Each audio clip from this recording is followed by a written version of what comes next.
Hey guys, this is Booligan with Airsoft Retreat, BooliganAirsoft.com, and Airsoft Insider Magazine. Today we're going to take a quick video look at the brand new Bolt Airsoft B4 SOPMOD. This is the latest Recoil AEG from Bolt Airsoft, currently priced at about $385. I've got mine tricked out a little bit, obviously. We got a little optic on here, a little surefire flashlight, because it really fits with the SOPMOD nature of the gun.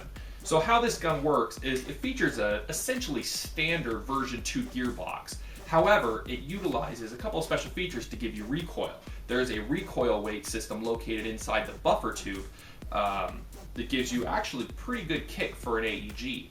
If you remember, I recently reviewed the KWA PTS RM4, and I certainly would put this on par with that as far as the recoil strength. The recoil feel is a little bit different. For some reason, the recoil actually feels more like it's coming from this region, where it's actually feels like a bolt carrier group is reciprocating inside the receiver. Strange, because I know that most of the weight is here in the buffer tube, but it's just how it's laid out, that's how it feels. It feels very, very realistic. We'll do a fire test of this thing a little bit later. But first, let's go over some of the features of the gun. You have a full metal receiver, polymer furniture, and being that this is the SOPMOD version, you have a 7-inch rail system here. It's not a free float rail system or anything like that, and it is easily detached. One of the really nice features of the Bolt versus the KWA that I reviewed previously is that this gun is rear wired. It utilizes a special channel at the bottom of the buffer tube, and this section of the buffer tube is actually removable to access the wiring. You can't put any batteries in the buffer tube, being that the buffer tube is filled with the recoil system. However, it comes with a crane stock that allows you to use the two compartments on the side. So because of that, your battery choices are a little bit limited, and the gun really kind of needs an 11.1 volt LiPo to properly function. I've tried a couple of lower voltage batteries, and it didn't really have the performance that I liked, either out of the rate of fire or the recoil. The recoil felt a little sluggish when you were using a slower battery. Some of the other features that the gun comes with, it's full metal construction, metal one-piece outer barrel, metal sights. The rear sight is a chopped down carry handle type sight, and it's adjustable for windage and elevation. By pulling back the charging handle, you can access the rotary dial type hop-up unit. It's a one-piece hop-up, and the gun has what's listed as, it says 6.0 tight bore. I really would have liked to have had the hundredths measurement on that, but we'll throw it on my calipers in the full review and see what we come up with. One interesting thing about the inner barrel, it only goes to about right here. It doesn't fully extend. It's about a 300 millimeter inner barrel. And again, I'll get a proper measurement later. But just something to look out for is that there is room to grow with the inner barrel on this thing. Some of the quirks that I had on mine, my front rail system wobbled a bit when I first got it. And the reason for that is that the delta ring wasn't tightened properly. It was tightened almost all the way, but there was just one more little, notch of rotation I was able to get out of it, and now this thing's on there rock solid. Other than that, the barrel, it'll show up in some of the pictures, but it has kind of a greenish tint to it. Not sure if it's just because the coating that they put on it or what, but it's kind of a strange thing.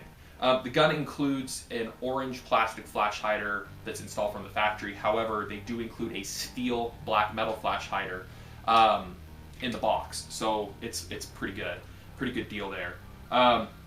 Magazine is a steel high cap, and the gun uses standard high cap magazines, low caps, mid caps. I didn't have any real fitment issues. There were a few magazines that it didn't like, and it's almost acting as if the little catch on the magazine assembly is too short. It won't fully lock in, and some guns can be kind of wobbled and stripped out.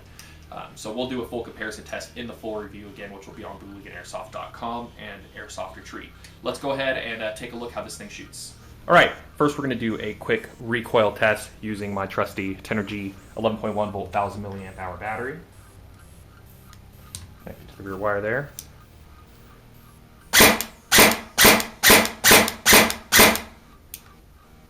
Trying to keep as little pressure on it as possible so you can see its movement.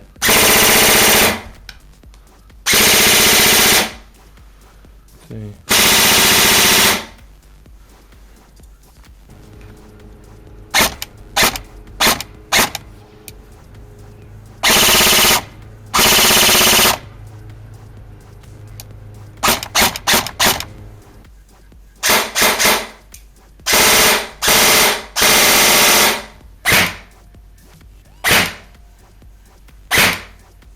All right, so there you have it. You have a full metal gun, full metal gearbox with a nice recoil system, about $385, shooting about 400 feet per second.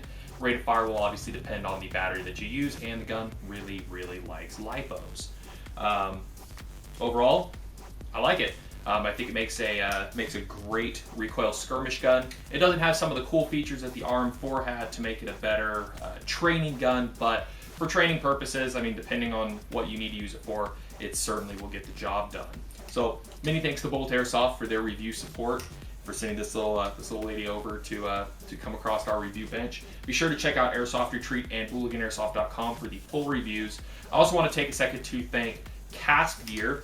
Cast Gear is a tactical, practical, and casual clothing company that I'm currently wearing their shirt. Got a couple other items of their clothing that we'll be reviewing as well. But honestly, I think I may have found my new review shirt. The thing's great, comfortable, keeps from getting too sweaty when I get nervous here talking to you guys, and it looks good. So again, many thanks to Bolt Airsoft, Cast Gear, Airsoft Retreat, and of course, be sure to check out all the reviews on BooliganAirsoft.com.